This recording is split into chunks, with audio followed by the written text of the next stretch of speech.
നബി സല്ലല്ലാഹു അലൈഹി വസല്ലമ തങ്ങൾ പറഞ്ഞു, ഇദാ ഫറഗ അഹദുകും മിനത് തശഹുദിൽ അഖീർ, നിസ്കാരത്തിന്റെ ഒടുവിൽ നിങ്ങൾ ചൊല്ലുന്ന തശഹുദിൽ നിന്ന് നിങ്ങൾ വിരമിച്ചു കഴിഞ്ഞാൽ, ഫല്യതഅവ്വദ് ബില്ലാഹി മിൻ അർബഇൻ, പേടിപ്പെടുത്തുന്ന ഭയാനകരമായ 4 പ്രതിസന്ധികളിൽ നിന്ന് അവർ അല്ലാഹുവിനോട് കാവൽ തേടണം.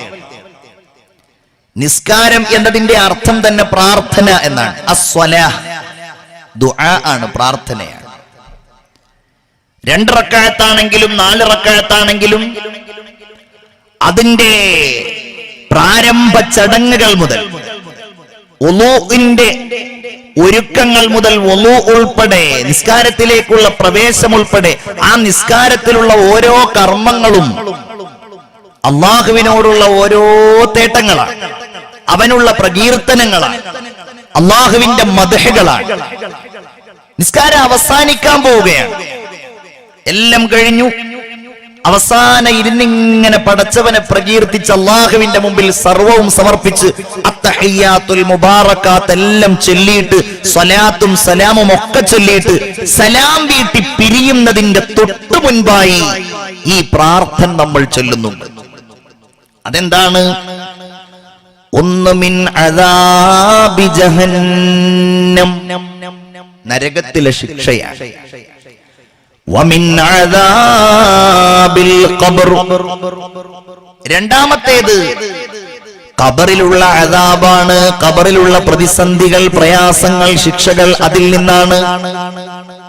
മൂന്നാമത്തേതോ വമിൻ ഫിത്നത്തിൽ മഹ്യാ വൽ മമാത്, ജീവിതത്തിന്റെയും മരണത്തിന്റെയും കുഴപ്പങ്ങളിൽ നിന്നാണ്. നാലാമത്തേത് വമിൻ ശർരി ഫിത്നത്തിൽ മസീഹിദ് ദജ്ജാൽ, ലോകത്ത് കടന്നു വരാൻ പോകുന്ന ഏറ്റവും അഭിശപ്തനായ, ലോകത്തെ മുഴുവൻ കുഴപ്പത്തിലേക്കും അള്ളാഹുവിനോടുള്ള വിരോധത്തിലേക്കും എത്തിക്കുന്ന മസീഹുദ് ദജ്ജാലിന്റെ കുഴപ്പങ്ങളിൽ നിന്നാണ് ഓരോ വിശ്വാസിയും അവന്റെ നിസ്കാരത്തിനൊടുവിൽ കാവൽ തേടുന്നത്. എല്ലാ പ്രതിസന്ധികളിൽ നിന്നുമുള്ള സുരക്ഷ ചോദിച്ചുകൊണ്ടാണ്, അതെല്ലാവർക്കും വേണ്ടി ആഗ്രഹിച്ചുകൊണ്ടാണ്. അഥവാ അസ്സലാമു അലൈക്കും വറഹ്മത്തുള്ളാഹി വബറകാതുഹു, എല്ലാവരുടെ മേലിലും സമാധാനം തേടിക്കൊണ്ടാണ് ഒരു വിശ്വാസി നിസ്കാരത്തിൽ നിന്ന് വിരമിക്കുന്നത്. നമ്മളെല്ലാവരും ഇത് ചെയ്യുന്നവരാണ്.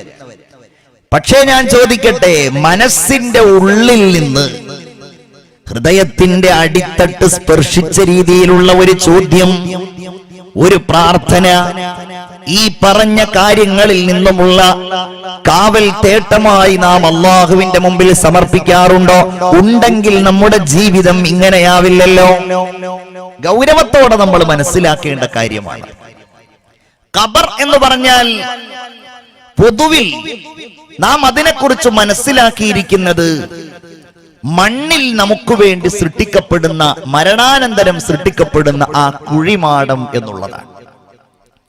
പൊതുവിൽ അതായതുകൊണ്ടാണ് ഖബറിനെ കുറിച്ച് നമ്മൾ ആ രീതിയിൽ വിലയിരുത്തപ്പെടുന്നത്. അതല്ലാത്ത എത്രയോ ഖബറുകൾ, മനുഷ്യന്റെ മരണാനന്തരമുള്ള അവസ്ഥകൾ ഉണ്ടാവാറുണ്ട് എന്നത് നമുക്കെല്ലാവർക്കും അറിയാം. ചില ആളുകൾ മരണപ്പെട്ടു കഴിഞ്ഞാൽ അവരുടെ ശരീരം കത്തിക്കൽ പതിവുണ്ട്.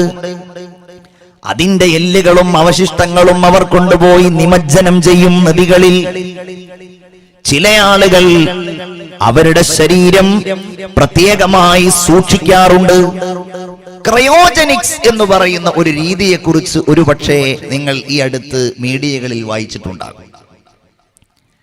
ചില ആളുകൾ മരിച്ചു കഴിഞ്ഞാൽ അവരുടെ അനന്തരഗാമികൾ ആ ശരീരത്തെ ചെയ്യേണ്ട ചില കാര്യങ്ങളെ സംബന്ധിച്ച് വസിയ്യത്ത് എഴുതി വെക്കാറുണ്ട്. പ്രത്യേകിച്ച് ധനാഢ്യരായ ആളുകൾ കോടിക്കണക്കിന് രൂപ ചെലവഴിച്ചാൽ അവരുടെ ശരീരം ക്രയോജനിക്സിന് വിധേയമാക്കപ്പെടും.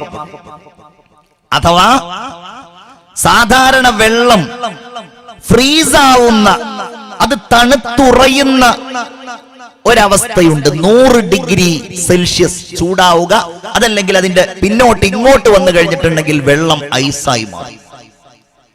അതിന്റെയും താഴെ ഏറ്റവും ശക്തമായ രീതിയിൽ തണുപ്പ് ശരീരത്തിലേക്ക് സന്നിവേശിപ്പിച്ച് മരണപ്പെട്ടു കഴിഞ്ഞാൽ ശരീരത്തിനുണ്ടാകുന്ന ഭൗതികമായിരിക്കുന്ന മാറ്റങ്ങളെ ഇല്ലാതെയാക്കുവാനുള്ള ലായനികളും മറ്റു ചേരുവകളും ശരീരത്തിലേക്ക് പ്രവേശിപ്പിച്ച് ശരീരം ഒരു കേടുപാടും കൂടാതെ സൂക്ഷിക്കുന്ന സമ്പ്രദായമാണ് ക്രയോജനിക്സ് എന്നറിയപ്പെടുന്നത്. നൂറുകണക്കിന് ആളുകൾ തങ്ങളുടെ ശരീരത്തെ ക്രയോജനിക്സിന് വിധേയമാക്കിയിട്ടുണ്ട്. ഏതാനും മാസങ്ങൾക്ക് മുമ്പ് ക്യാൻസർ ബാധിച്ച് വേദനിച്ച് ജീവിച്ചു മരിച്ചുപോയ ഒരു പെൺകുട്ടി ആ മരണത്തിന്റെ തൊട്ടു മുൻപ് എന്റെ ശരീരം ക്രയോജനിക്സിന് വിധേയമാക്കി സൂക്ഷിക്കണം എന്ന് ഏറ്റവും പ്രധാനപ്പെട്ട ആളുകളോട് പറഞ്ഞ് അത് ഏറ്റെടുത്ത ഒരു വാർത്ത പത്രങ്ങളിൽ നമ്മൾ കണ്ടിരുന്നു. എന്താണ് ഇതിന്റെ ലക്ഷ്യം എന്നുള്ളതാണ് കൗതുകകരം. എന്താ ലക്ഷ്യം? എന്നെങ്കിലും ശാസ്ത്രം രണ്ടാമത് ഈ മരിച്ചുപോയ മനുഷ്യനിലേക്ക് ജീവൻ നൽകാൻ കഴിയും എന്ന് കണ്ടെത്തി കഴിഞ്ഞാൽ ഞങ്ങളുടെ ശരീരം ഇവിടെയുണ്ടല്ലോ, ആ ശരീരത്തിലേക്ക് ഇനി ജീവൻ സന്നിവേശിപ്പിക്കപ്പെടണം. ഭൗതികതയുടെ ഈ പ്രമത്തത, ഐഹിക ലോകത്തിന്റെ ഈ സുഖാഡംബരങ്ങൾ അനുഭവിച്ചു മതിയാകാത്ത ഞങ്ങൾക്കിനിയും അത് അനുഭവിക്കണം.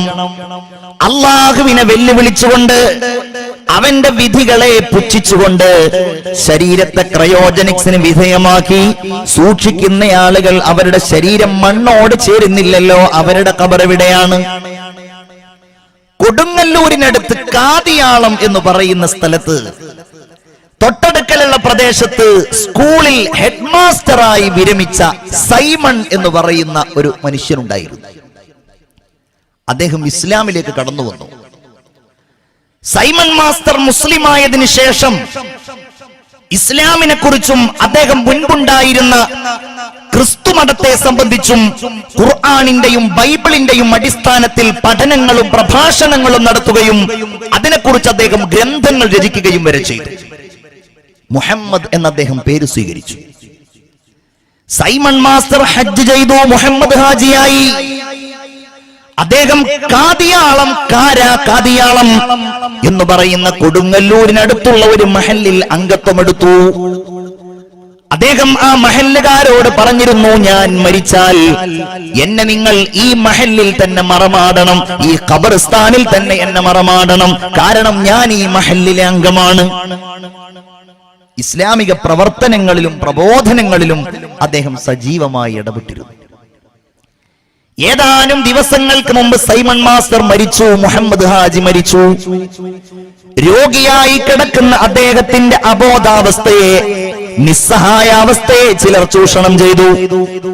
രാജ്യത്തിന്റെ നീതിബോധത്തോടും നന്മയോടും ഒരിക്കലും യോജിക്കാത്ത രീതിയിൽ പാവപ്പെട്ട ആ മനുഷ്യന്റെ കൈവിരലടയാളം അവർ സ്വന്തം ശരീരത്തെ മെഡിക്കൽ വിദ്യാർത്ഥികൾക്ക് ദാനം ചെയ്യുന്നു എന്ന് പറഞ്ഞുകൊണ്ടുള്ള ഒരു സമ്മതപത്രത്തിൽ പതിപ്പിക്കുകയുണ്ടായി. സൈമൺ മാസ്റ്ററുടെ ശരീരം ഇന്ന് കോട്ടയം മെഡിക്കൽ കോളേജിലെ വിദ്യാർത്ഥികൾക്ക് പഠിക്കാൻ വേണ്ടി നൽകിയിരിക്കുകയാണ്. മുസ്ലിമായി പോയതിന്റെ പേരിൽ തന്റെ കുടുംബാംഗങ്ങൾ ചെയ്യുന്ന പ്രതികാരം ഏറ്റവും മോശമായ രീതിയിൽ നമ്മുടെ പാവപ്പെട്ട ആ സഹോദരൻ അനുഭവിക്കേണ്ടി വന്നു. ആ കേസ് ഇപ്പോൾ കോടതിയിൽ നടന്നുകൊണ്ടിരിക്കുകയാണ്. ഈ ഏതാനും ഇന്നോ നാളെയോ മറ്റന്നാളോ ആയി കോടതി ആ കേസിൽ വിധി പറയാൻ വേണ്ടി പോവുകയാണ്. സൈമൺ മാസ്റ്ററുടെ നിസ്സഹായാവസ്ഥയെ ചൂഷണം ചെയ്ത് വ്യാജമായി പലരും എഴുതിയുണ്ടാക്കിയ ആ സമ്മതപത്രത്തിലാണ് അദ്ദേഹം കയ്യൊപ്പിട്ടിട്ടുള്ളത്. അദ്ദേഹത്തിന്റെ യഥാർത്ഥ വസിയ്യത്ത് അദ്ദേഹം തന്റെ മഹല്ലിന്റെ ഭാരവാഹികളോട് പറഞ്ഞത് തീർച്ചയായും ആ ഭാരവാഹികൾ കോടതിയുടെ മുമ്പിൽ പറയുന്നുമുണ്ട്. അള്ളാഹു സത്യത്തെ വിജയിപ്പിക്കുമാറാവട്ടെ എന്ന് ഞാൻ സാന്ദർഭികമായി ദുആ ചെയ്യുകയാണ്.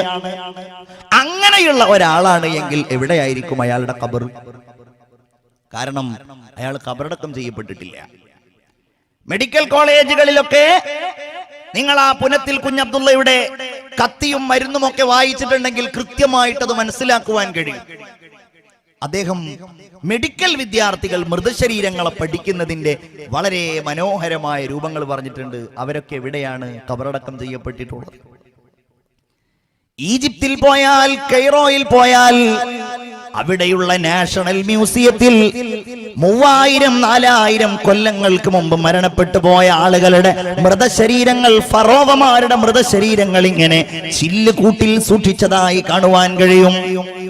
അതിലേറ്റവും ശ്രദ്ധേയമായിരിക്കുന്ന രാംസിസ് രണ്ടാമന്റെ മൃതദേഹം ലോകത്തിന്റെ മുമ്പിൽ ഇങ്ങനെ തുറക്കപ്പെട്ട രീതിയിൽ എല്ലാവർക്കും കാണാൻ കഴിയുന്ന രീതിയിൽ പ്രദർശിപ്പിക്കപ്പെട്ടിട്ടുണ്ട്. അവരുടെ ഖബർ എവിടെയാണ്? ഇനി നിങ്ങൾ അങ്ങ് ഖിയാസ് ചെയ്താൽ മതി, നിങ്ങൾ അതിനോട് അങ്ങ് താരതമ്യം ചെയ്താൽ മതി. ഇവരൊക്കെ ഈ ഖബറിലുള്ള ഈ പറയുന്ന രക്ഷയാണെങ്കിൽ, അത് ശിക്ഷയാണെങ്കിൽ അത് അനുഭവിക്കും. അല്ലാഹു തമ്പുരാൻ അതിന്റെ അനുഭവങ്ങൾ അവരെവിടെയാണോ ഉള്ളത്, ഒരു പക്ഷേ അന്തരീക്ഷത്തിൽ അവരങ്ങ് ധൂളിയായി പോയി, അതല്ലെങ്കിൽ ഏതെങ്കിലും മൃഗം അവരെ പിടിച്ച് കഴിച്ചു. പഴയ കാലത്ത് ഹജ്ജിന് പോകുമ്പോൾ കപ്പലിൽ വെച്ച് മരണപ്പെട്ട് കഴിഞ്ഞാൽ വലിയ പാറക്കല്ലുകൾ ആ ശരീരത്തിൽ കെട്ടിയിട്ട് താഴ്ത്തുന്ന അവസ്ഥകൾ ഉണ്ടായിരുന്നു. അവരുടെ അവസാനം, അവരുടെ ശരീരം സമുദ്രത്തിനടിയിലായിരിക്കും ഉണ്ടാവുക. എവിടെയാണോ അവരുടെ ആ അന്ത്യശരീരമുള്ളത്, മരണാനന്തരം ശരീരത്തിന്റെ അംശങ്ങൾ എവിടെയാണോ ഉള്ളത്, അവിടങ്ങളിൽ വെച്ച് അല്ലാഹു തആല അവർക്ക് നൽകുന്ന അനുഭവങ്ങളെ ഭൗതിക ലോകത്തിരിക്കുന്ന ഒരാൾക്കും അറിയാനോ അനുഭവിക്കാനോ കഴിയില്ല. അങ്ങനെ ഒരു സാഹചര്യം അല്ലാഹു തആല നൽകിയിട്ടില്ല. ഏതുപോലെ ഇപ്പോൾ നമ്മൾ ഖബറിലെ അദാബിനെ കുറിച്ച് പറയുകയാണ്, അല്ലെങ്കിൽ ഖബറിൽ കിട്ടുന്ന രക്ഷകളെ കുറിച്ച് പറയുകയാണ്. നമ്മൾ ആരെങ്കിലും ഇന്ന് രാത്രിയിൽ നമ്മുടെ നാട്ടിലെ പള്ളിക്കാട്ടിലെ ഖബറിലേക്ക് പോയിട്ട്, ഖബറിടത്തിലേക്ക് പോയി ഒരു ഖബറങ്ങ് തുറന്ന് അതിന്റെ ഉള്ളിൽ എന്താണ് സംഭവിക്കുന്നത് എന്ന് നോക്കിയാൽ ഒന്നും നമുക്ക് കാണാൻ കഴിയാത്തതുപോലെ അല്ലാഹു തആല എവിടെ വെച്ച് ഈ അനുഭവങ്ങൾ നൽകിയാലും അതൊന്നും അറിയാനോ കാണാനോ നമുക്ക് കാണാനോ അനുഭവിക്കാനോ കഴിയില്ല. ഒരു ഹദീസ് നിങ്ങൾ കേട്ടോളൂ. സയ്യിദുനാ മുഹമ്മദ് മുസ്തഫ സല്ലല്ലാഹു അലൈഹി വസല്ലമ തങ്ങൾ പറയുകയാണ്, ഒരു മനുഷ്യൻ മരണപ്പെട്ടിട്ട് ഇദാ വുളിഅത്തിൽ ജനാസ, അവന്റെ ആ മൃതശരീരം ഒരു മയ്യിത്ത് കട്ടിലിൽ വെച്ചിട്ട് ഫഹ്തമലഹർ റിജാലു അലാ അനാഖിഹിം, അതിനെ ഖബറടക്കാൻ വേണ്ടി ആളുകൾ അവരുടെ തോളിൽ ചുമന്ന് കൊണ്ടുപോകുമ്പോൾ നബി തിരുമേനി പറയുകയാണ്, ഫഇൻ കാനത് സ്വാലിഹാ, മുഅ്മിനേ, ഇത് ഓരോരുത്തർക്കുമുള്ള അനുഭവമായിരിക്കും. നമ്മളാരും കാണുകയില്ല ഈ ആത്മീയമായ അവസ്ഥകൾ. കൊണ്ടുപോകുന്നത് കാണുമല്ലോ, ആളുകൾ അത് ചുമക്കുന്നത് കാണുമല്ലോ. ആ മയ്യിത്ത് കട്ടിലിലുള്ളയാള് നല്ല മയ്യിത്താണെങ്കിൽ, ഈമാനുള്ള മയ്യിത്താണെങ്കിൽ, ഇഖ്ലാസുള്ള മയ്യിത്താണെങ്കിൽ, തഖ്വയുള്ള മയ്യിത്താണെങ്കിൽ ആ മയ്യിത്ത് വിളിച്ചു പറയുന്നത് ഖദ്ദിമൂനി ഖദ്ദിമൂനി, എന്നെ നിങ്ങൾ മുന്നോട്ട് കൊണ്ടുപോകൂ, എന്നെ നിങ്ങൾ മുന്നോട്ട് കൊണ്ടുപോകൂ എന്നതാണ്. വഇൻ കാനത് ഗൈറു സ്വാലിഹ, നല്ല മയ്യിത്തല്ല എങ്കിൽ ആ മയ്യിത്ത് വിളിച്ചു പറയുന്നത് യാ വൈലഹാ, എന്റെ നാശമേ. നമ്മൾ ആരെങ്കിലും കേട്ടിട്ടുണ്ടോ? ഇതിലേതെങ്കിലും ഒരു ശബ്ദം നമ്മൾ കേട്ടിട്ടുണ്ടോ? റസൂലുള്ള പറയുകയാണ്, ആ മയ്യിത്ത് വിളിച്ചു പറയുന്നത് വഇൻ കാനത് ഗൈറു സ്വാലിഹ, ഒരു മോശക്കാരിയാണ്, മോശക്കാരനാണ്, ആ മയ്യിത്ത് വിളിച്ചു പറയുന്നത് ഐന തദ്ഹബൂന ബിഹാ, എങ്ങോട്ടാണ് നിങ്ങൾ എന്നെ കൊണ്ടുപോകുന്നത്? ഇനിയാണ് ഞാൻ പറയുന്ന പോയിന്റ്. യസ്മഉ സൗതഹാ കുല്ലു ഷൈഇൻ ഇല്ലൽ ഇൻസാൻ, മനുഷ്യനല്ലാത്ത ജീവജാലങ്ങൾ, മനുഷ്യരല്ലാത്ത ലോകത്തുള്ളവർ, മനുഷ്യന്റേതല്ലാത്ത ലോകത്തുള്ള മാലാഖമാർ, ജിന്നുകൾ, മനുഷ്യരല്ലാത്തവരൊക്കെ ആ ഒരു ശബ്ദം കേൾക്കുമെന്ന് പ്രവാചകർ പറഞ്ഞിട്ട് പറയുകയാണ്, വലൗ സമിഅൽ ഇൻസാനു ലസഇഖാ, മനുഷ്യനെങ്ങാനും അത് കേൾക്കുകയാണ് എങ്കിൽ നിശ്ചയമായും മനുഷ്യൻ അവിടെ ബോധരഹിതനായി വീണു പോകുന്നതാണ്. സയ്യിദുനാ മുഹമ്മദ് മുസ്തഫ സ്വലാത്ത് ചൊല്ലൂ മുഹമ്മദ് മുസ്തഫ. ഇത് ഉറപ്പായ സംഗതിയാണ്.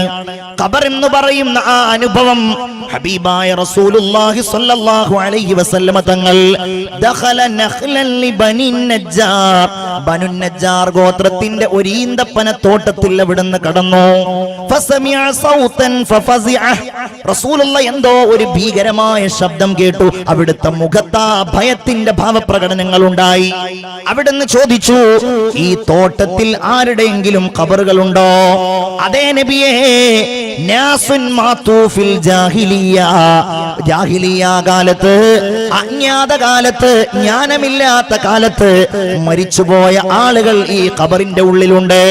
ഹബീബായ റസൂലുള്ളാഹി പറഞ്ഞു, തഅവ്വദു ബില്ലാഹി മിൻ അദാബിന്നാർ വമിൻ ഫിത്നത്തിൽ മസീഹിദ് ദജ്ജാൽ, നിങ്ങൾ നരകശിക്ഷയിൽ നിന്ന് കാവൽ തേടണേ. പ്രവാചകർ പറഞ്ഞു, നിങ്ങൾ പിശാചിന്റെ ദജ്ജാലിന്റെ ഫിത്നയിൽ നിന്നും നിങ്ങൾ കാവൽ തേടണേ. റസൂലേ, എന്തിനാണ് അങ്ങനെ ഞങ്ങൾ കാവൽ തേടുന്നത്?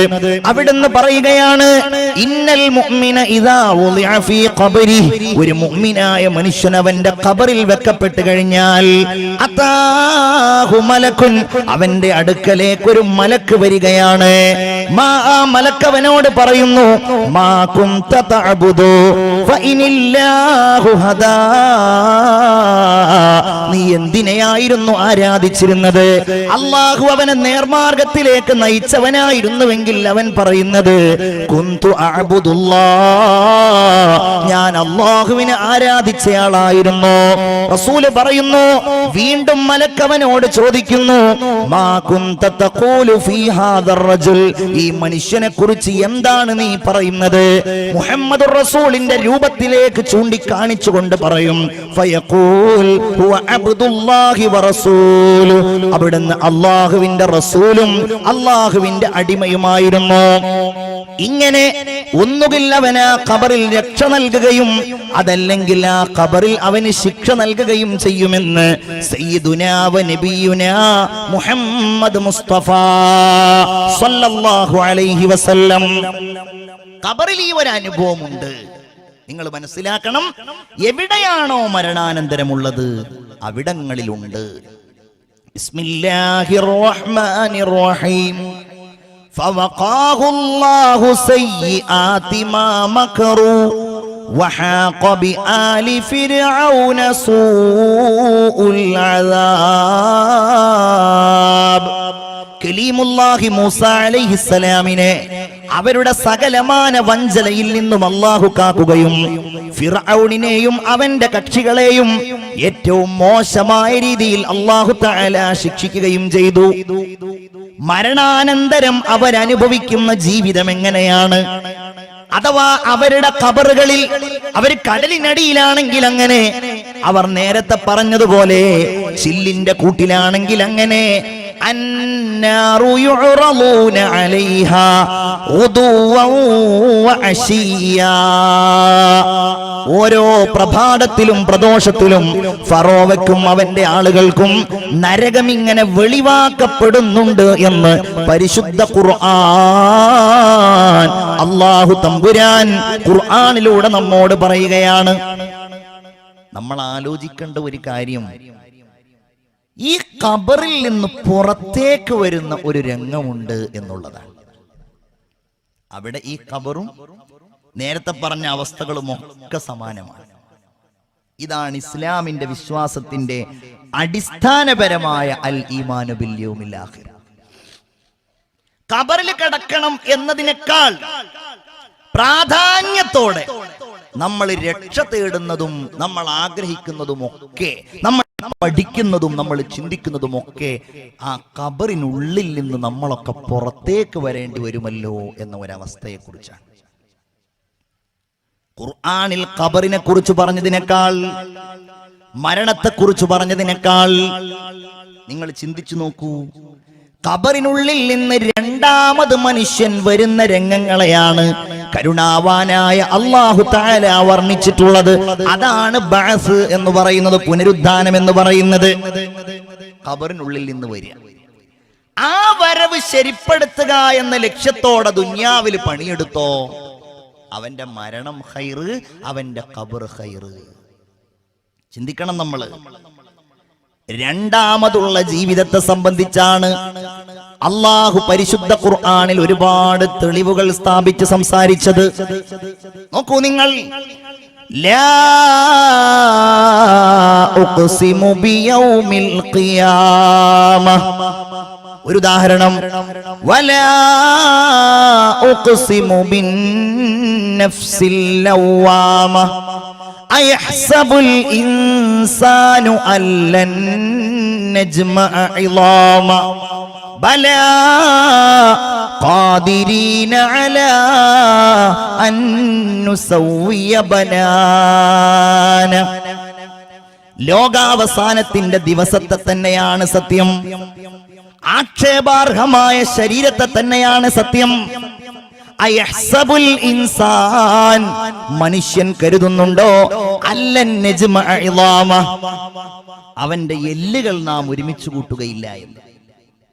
ഖബറിൽ പോയി അവൻ അടക്കപ്പെട്ട് അവന്റെ ശരീരം മണ്ണോട് ചേർന്ന് എല്ലുകളായി മാറി, ആ എല്ലുകൾ പൊടിയായി മാറി, ഒരു അവശേഷിപ്പ് പോലും ഇല്ലാത്ത രീതിയിൽ ആ ഖബറിനുള്ളിൽ അവനായാലും രണ്ടാമത് അവനെ ഒരുമിച്ച് കൂട്ടി അവനെ വീണ്ടും ദുനിയാവിലേക്ക് കൊണ്ടുവരികയില്ല എന്നാണോ അവൻ കരുതുന്നത്?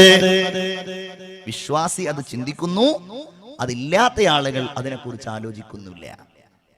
അതിനാൽ അത് ചിന്തിക്കാത്തവർ, ഖുർആൻ പറയാണ്, അയഹ്സബുൽ ഇൻസാനു അല്ലൻ നജ്മഅ ഇളാമ ബലാ ഖാദിരീന അലാ അൻ നുസവ്വിയ ബനാന. അവന്റെ വിരൽ തുമ്പുകൾ ശരിപ്പെടുത്താൻ കഴിയുന്നവനല്ലേ അല്ലാഹു. നിങ്ങൾ ചിന്തിക്കണേ, ഇന്ത്യയിലെ ഓരോ പൗരന്റെയും അടയാളമായി ഇന്ന് ഗണിക്കപ്പെടുന്നത് അവന്റെ മുഖമല്ല, അവന്റെ പാസ്പോർട്ട് സൈസ് ഫോട്ടോയല്ല. പാസ്പോർട്ട് പോലും തിരിച്ചറിയൽ രേഖയിൽ നിന്ന് അപ്രത്യക്ഷമാകാൻ വേണ്ടി പോകുമ്പോഴും ഓരോ ഇന്ത്യൻ പൗരന്റെയും കൈവിരൽ തുമ്പിന്റെ അടയാളം ഏറ്റവും വലിയ അടയാളമായി ആക്കപ്പെട്ട ഒരു കാലഘട്ടത്തിലാണ് ഞാനും നിങ്ങളും ജീവിക്കുന്നത്. ആധാർ എന്ന് പറഞ്ഞാൽ ആ നമ്പറിന്റെ അടിസ്ഥാനം നമ്മുടെ വിരൽ തുമ്പുകളല്ലാതെ മറ്റെന്താണ്? എല്ലാം വിരൽ തുമ്പിലല്ലേ ഇന്ന്. നമ്മുടെ മൊബൈൽ ഫോണിന്റെ ലോക്കുകൾ പോലും ഈ ബനാന വിരൽ തുമ്പുകൾ കൊണ്ടാണ്. ആധാർ എല്ലാറ്റുമായും ബന്ധിപ്പിച്ചപ്പോൾ ബാങ്ക് അക്കൗണ്ടുമായി ബന്ധിപ്പിച്ചു, നമ്മുടെ ഭൂമിയുടെ ആധാരങ്ങളുമായി ബന്ധിപ്പിച്ചു. അപ്രകാരം നമ്മുടെ ഓരോന്നിന്റെയും തെളിവായിട്ട് ആധാർ മാറി ഗ്യാസുമായിട്ട് ബന്ധിപ്പിച്ചത് എന്റെ പ്രിയപ്പെട്ടവരെ, സഹോദരിമാർക്കറിയാം. എല്ലാ സംഗതികളുമായും ആധാർ ബന്ധിപ്പിച്ചു എന്ന് പറഞ്ഞാൽ നമ്മുടെ വിരൽ തുമ്പുകൾ നമ്മുടെ ഏറ്റവും വലിയ അടയാളമാണ്. എയർപോർട്ടുകളിലൂടെ പോകുമ്പോൾ വിരൽ തുമ്പുകൾ കൊണ്ട് നമ്മുടെ അടയാളങ്ങൾ ചിത്രീകരിക്കപ്പെടാറുണ്ട്. പാസ്പോർട്ട് എടുക്കാൻ പോയാൽ വിരൽ തുമ്പുകൾ അവിടെയുള്ള അടയാളങ്ങളാണ്. നിങ്ങളുടെയൊക്കെ വീടുകളുടെ ഒരുപാട് കാലങ്ങൾക്ക് മുമ്പുള്ള ആധാരങ്ങൾ നിങ്ങളുടെ കയ്യിലുണ്ടെങ്കിൽ ആ ആധാരങ്ങൾ നിങ്ങളൊന്ന് പരിശോധിച്ചു നോക്കൂ.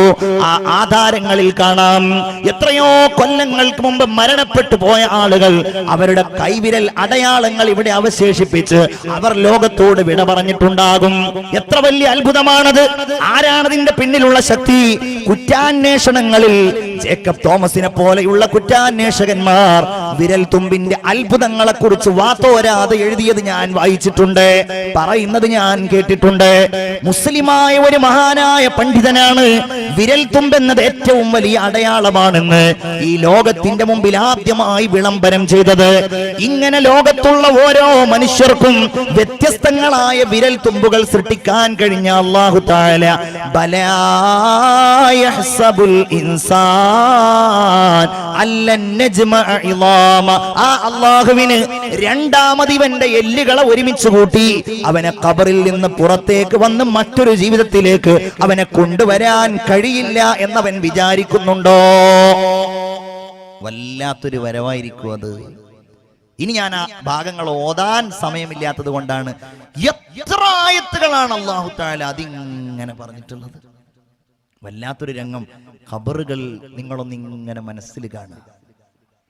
നിങ്ങളുടെ ചുറ്റുപാടുകളിലുമുള്ള ഖബറുകൾ വേളത്തെ പള്ളിക്കാട്ടിലെ ഖബറുണ്ടെങ്കിൽ, നിങ്ങളുടെ ഈ പെരുവയലിൽ ഖബറുണ്ടെങ്കിൽ, നിങ്ങളൊന്ന് ചിന്തിച്ചു നോക്കുക. ആ ഖബർസ്ഥാനിലെ മീസാൻ കല്ലുകൾ ആരുടെയൊക്കെ മുകളിൽ ഉയർത്തപ്പെട്ടതാണ്?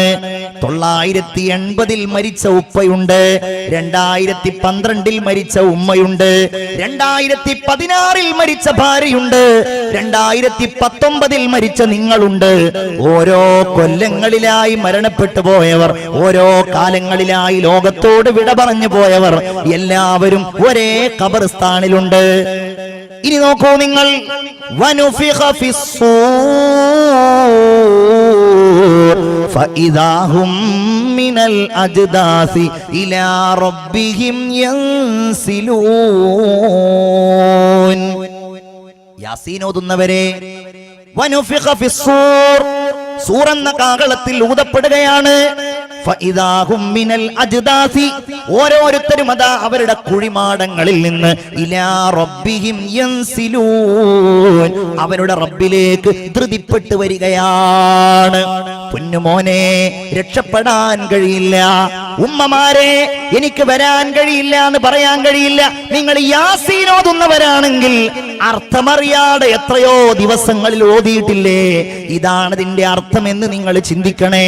ഹബീബായ റസൂലുള്ള പറയുകയാണ്, ആ സമയത്ത് ഓരോരുത്തരുടെയും അവസ്ഥ ഹുഫാതൻ ഉറാതൻ ഗുർലാ, ശരീരത്തിൽ വസ്ത്രമുണ്ടാവുകയില്ല, അവർ മാർഗം കഴിക്കപ്പെട്ടവരാവുകയില്ല.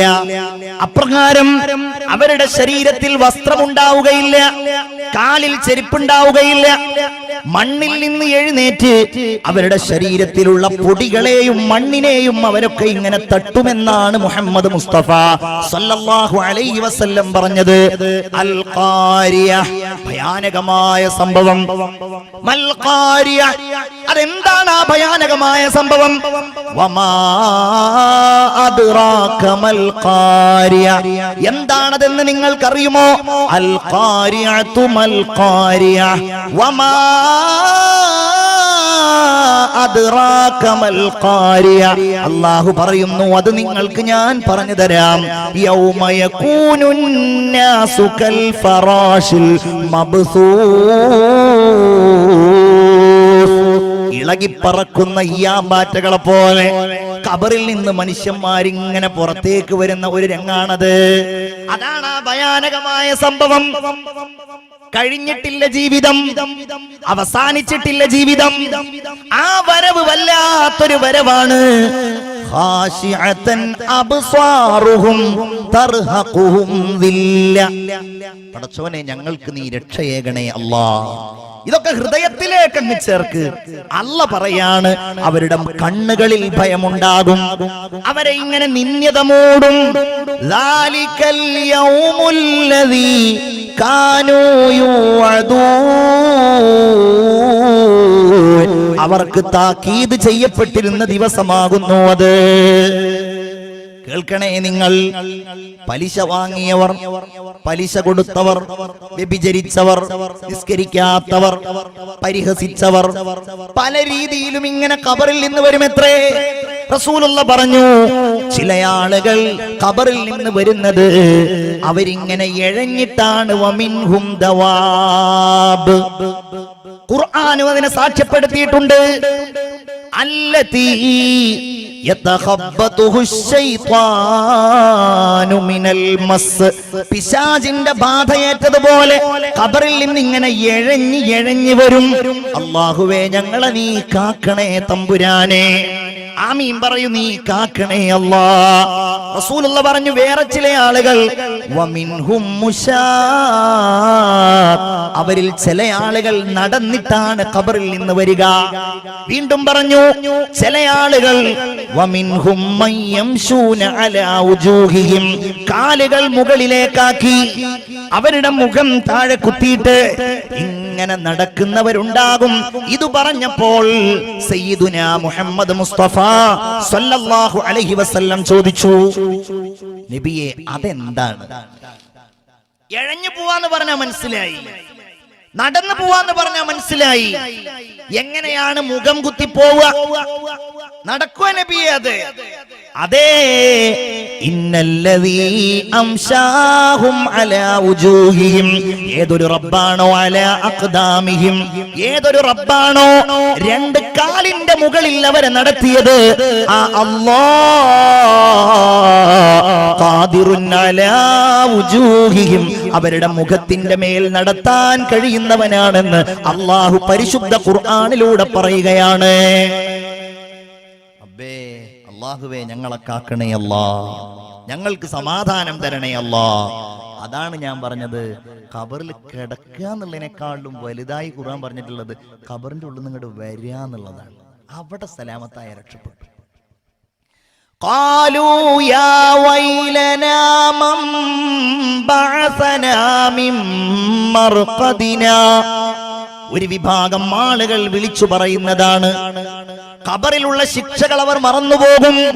ഖിയാമത്ത് നാൾ കാണുമ്പോൾ അവര് പറയുന്നത് യാ വൈലന, ഞങ്ങളുടെ നാശമേ, മൻ ബഅസന, ആരാണ് ഞങ്ങളെ പുനരുജ്ജീവിപ്പിച്ചത്, മിൻ മർഖദിന, ഞങ്ങളുടെ ഈ ഖബറിന്റെ ഉള്ളിൽ നിന്ന്, ഞങ്ങളുടെ ഉറക്കറയിൽ നിന്ന് ആരാണ് ഞങ്ങളെ പുനരുജ്ജീവിപ്പിച്ചത്. നല്ലവരുണ്ടാകും, നമ്മൾ ആവാൻ ആഗ്രഹിക്കുന്ന ആ വിഭാഗം. അവര് പറയും ഹാദാ മാ വഅദർ റഹ്മാൻ വസദഖൽ മുർസലൂൻ. ഇങ്ങനെ ഒരു സംഗതി ഉണ്ടാവും എന്നാണ് അല്ലാഹു നമ്മളോട് പറഞ്ഞത്. ഇങ്ങനെ ഒരു സംഗതി ഉണ്ടാവുമെന്നാണ് നമ്മളോട് പ്രവാചകന്മാർ സത്യം പറഞ്ഞത്. പടച്ചോനെ, അങ്ങനെ പറയുന്നവരിൽ നമ്മളെ അല്ലാഹു ഉൾപ്പെടുത്തുമാറാകട്ടെ. ഖബറിലേക്ക് പോകുമ്പോ കരഞ്ഞില്ലേ? വേണ്ടപ്പെട്ടവർ മരിച്ചപ്പോൾ കരഞ്ഞില്ലേ? വാപ്പ മരിച്ചപ്പോൾ കരഞ്ഞില്ലേ? എന്റെ കൂട്ടുകാരൻ മരിച്ചു, ഞാൻ പൊട്ടിക്കരഞ്ഞിട്ടുണ്ട്. എന്റെ കൂട്ടുകാരന്റെ ഓർമ്മയിൽ വല്ലാത്ത സങ്കടപ്പെട്ട് നമ്മൾ കരഞ്ഞല്ലോ. ഭർത്താവ് മരിച്ചപ്പോൾ കരഞ്ഞല്ലോ. ഇഷ്ടജനങ്ങളെ വിട്ടു പിരിഞ്ഞ് കട്ടിലേറി പോകുമ്പോൾ ഉറ്റവരെല്ലാം കരളും പൊട്ടിക്കരയുന്നുണ്ട്. അകലുമ്പോൾ ഗൃഹത്തിലെ പെണ്ണ് പറയുന്നു, ഉലകത്തിൽ താണി എന്നിലാരെന്ന്, ഉലകത്തിൽ താണി എന്നിലാരെന്ന്. ഖബറിലേക്ക് പോകുമ്പോൾ ഉണ്ടാകുന്ന അവസ്ഥയായിരുന്നു. എന്നാൽ ആ ഖബറിൽ നിന്ന് വരുമ്പോഴെന്താ ഖുർആൻ പറഞ്ഞത്? യൗമ യഫിറുൽ മർഉ മിൻ അഖീ, കൂട്ടുകാരനിൽ നിന്ന് ഓടിപ്പോവുകയാണ്. വ ഉമ്മിഹി വ അബീ, ഉമ്മയിൽ നിന്നും ബാപ്പയിൽ നിന്നും ഓടി അകലുകയാണ്. വ സ്വാഹിബതിഹി വ ബനീ, കൂട്ടുകാരനിൽ നിന്ന് മാത്രമല്ല, ഭർത്താവിൽ നിന്ന്, ഭാര്യയിൽ നിന്ന്, മക്കളിൽ നിന്നോടുകയാണ്. അന്ന് കരഞ്ഞവർ ഇന്ന് കൂടെ കരയാനില്ല. അന്ന് സങ്കടപ്പെട്ടവർ ഇന്ന് കൂടെ സങ്കടപ്പെടാനില്ല. അന്ന് ബുദ്ധിമുട്ടിയവർ, അന്ന് മനസ്താപം ഉണ്ടായവർ ഇന്ന് കൂടെ മനസ്താപം പ്രകടിപ്പിക്കുവാനില്ല. അതാണ് ആ ഖബറിന്റെ ഉള്ളിൽ നിന്നുള്ള വരവ് എന്ന് പറയുന്നത്. അവിടെ സമാധാനം ഉണ്ടാവണം. ഹബീബായ മുഹമ്മദ് മുസ്തഫ ഒന്ന് ആത്മാർത്ഥമായി സ്വലാത്ത് ചൊല്ലൂ. സയ്യിദുനാ മുഹമ്മദ് മുസ്തഫ സല്ലല്ലാഹു അലൈഹി വസല്ലം പറഞ്ഞ ഒരു ഹദീസ്, തമൂതൂന കമാ തഈശൂൻ, നിങ്ങൾ എങ്ങനെയാണോ ജീവിക്കുന്നത് അങ്ങനെയാണ് നിങ്ങൾ മരണം പ്രാപിക്കുന്നത്. നല്ല ജീവിതം നയിച്ചാൽ നല്ല മരണം. وَتُبْعَثُونَ كَمَا تَمُوتُونَ, നിങ്ങൾ നല്ല മരണം പ്രാപിച്ചാൽ, ഈമാനോടെയുള്ള മരണം പ്രാപിച്ചാൽ, നിങ്ങളെ അല്ലാഹു തആല രണ്ടാമത് കൊണ്ടുവരുന്നത് ഏറ്റവും ഉന്നതമായ രീതിയിലാണ്. മക്കയിൽ ഹജ്ജിന് വേണ്ടി നബിയോടുകൂടെ സ്വഹാബികൾ പോന്നപ്പോൾ ഒരു സ്വഹാബി ഒട്ടകത്തിന്റെ മുകളിൽ നിന്ന് താഴേക്ക് വീണ് മരണപ്പെട്ടു പോയി. അല്ലാഹുവിന്റെ റസൂലിനോട് സ്വഹാബികൾ വന്ന് പരാതി പറഞ്ഞു. കാരണം അവർക്കിടയിൽ ഒരു തർക്കമുണ്ടായി, എങ്ങനെ ഈ സ്വഹാബിയെ മറമാടണം. ചില ആളുകൾ പറഞ്ഞു സാധാരണ പോലെ കുളിപ്പിച്ച് കഫൻ ചെയ്യാം. വേറെ ചില ആളുകൾ പറഞ്ഞു അയാൾ ഇഹ്റാമിലല്ലേ, അയാൾ മുഹ്രിമല്ലേ, അതുകൊണ്ട് നബിയോട് തൽക്കാലം ചോദിച്ചു നോക്കാം. നബിയുടെ മുമ്പിൽ വന്നു. ഹബീബായ റസൂലുള്ള പറഞ്ഞു, നിങ്ങൾ ആ മനുഷ്യനെ മറമാടേണ്ടത്, നിങ്ങൾ ആ മനുഷ്യൻ ഇഹ്റാമിലായ രൂപത്തിലാണ്. എന്തുകൊണ്ടെന്നാൽ ഫഇന്നഹു യഅതി യൗമൽ ഖിയാമത്തി മുലബ്ബിയാ, മനുഷ്യൻ നാളെ അല്ലാഹുവിന്റെ അടുക്കലേക്ക് വരുന്നത്, മൻസബയിലേക്ക് അയാൾ വരുന്നത് തൽബിയത്ത് ചൊല്ലിയിട്ടാണ്. അങ്ങനെ മരിച്ചതിനാൽ ലബ്ബൈക അല്ലാഹുമ്മ ലബ്ബൈക് എന്ന് ചൊല്ലിയിട്ടാണ്. ലാ ഇലാഹ ഇല്ലല്ലാഹ് ചൊല്ലിയവൻ മരിച്ചവൻ വരുന്നത് അങ്ങനെയാണ്. തഖ്വയോടെ മരിച്ചവൻ അങ്ങനെയാണ്. പടച്ച തമ്പുരാന്റെ ഇഷ്ടത്തിലായി മരിച്ചവൻ അങ്ങനെയാണ്. അങ്ങനെയുള്ള ഒരു മരണം അല്ലാഹുവേ ഞങ്ങൾക്ക് നീ പ്രദാനം ചെയ്യണേ അല്ലാഹ്. ഖബറിന്റെ അകത്തു നിന്നുള്ള ആ വരവിന് വേണ്ടി ഏറ്റവും നല്ല രീതിയിൽ ശ്രമിക്കുന്നവരും അധ്വാനിക്കുന്നവരുമാകണം നമ്മൾ. എന്നാലും ചില ആളുകൾക്ക് അതിനെക്കുറിച്ച് ഇങ്ങനെ സംശയമാണ്, ഒരു പ്രസക്തിയില്ല. അങ്ങനെ സംശയമുള്ള ആളുകളായിരുന്നു മക്കയിലുണ്ടായിരുന്ന മുസ്ലിങ്ങളല്ലാത്ത ആളുകൾ. വിശ്വാസികളെ, കിടക്കുന്ന മരുഭൂമിയിൽ കിടക്കുന്ന കഴുതയുടെ നിർജീവമായ ഒരെല്ലുമായി ആസുബ്നു വാഇൽ നബിയുടെ മുമ്പിൽ ഇങ്ങനെ വന്നു. നബിയും സ്വഹാബികളും ഇങ്ങനെ ഇരിക്കുന്ന വേളയാണ്. അവിടെ വന്നു.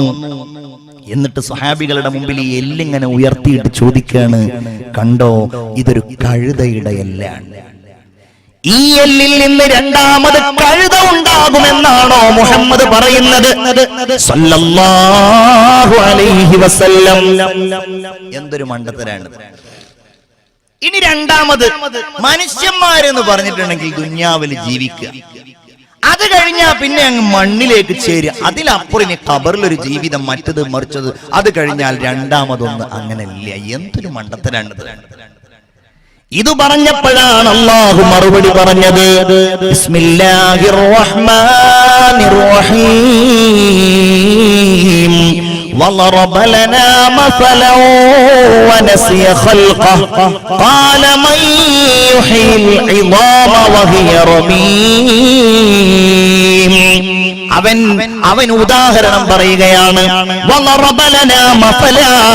അവൻ ഇതാ കഴുതയുടെ എല്ല് ഉദാഹരണമായി കൊണ്ടുവരികയാണ്.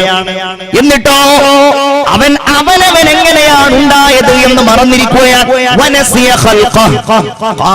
അവൻ ചോദിക്കുന്നത്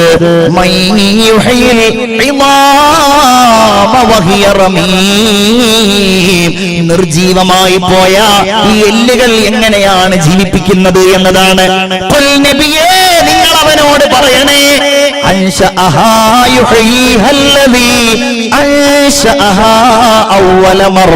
ഈ ദുനിയാവിൽ ആദ്യമായി അവനെ ആരാണോ ഉണ്ടാക്കിയത് ആ അല്ലാഹു തആല അവനെ രണ്ടാമതും ഉണ്ടാക്കുമെന്ന് നബിയെ നിങ്ങൾ അവനോട് പറയണമെന്ന് അല്ലാഹു ഹബീബായ മുഹമ്മദ് മുസ്തഫ സല്ലല്ലാഹു അലൈഹി വസല്ലമ തങ്ങളോട് പറയുകയാണ്.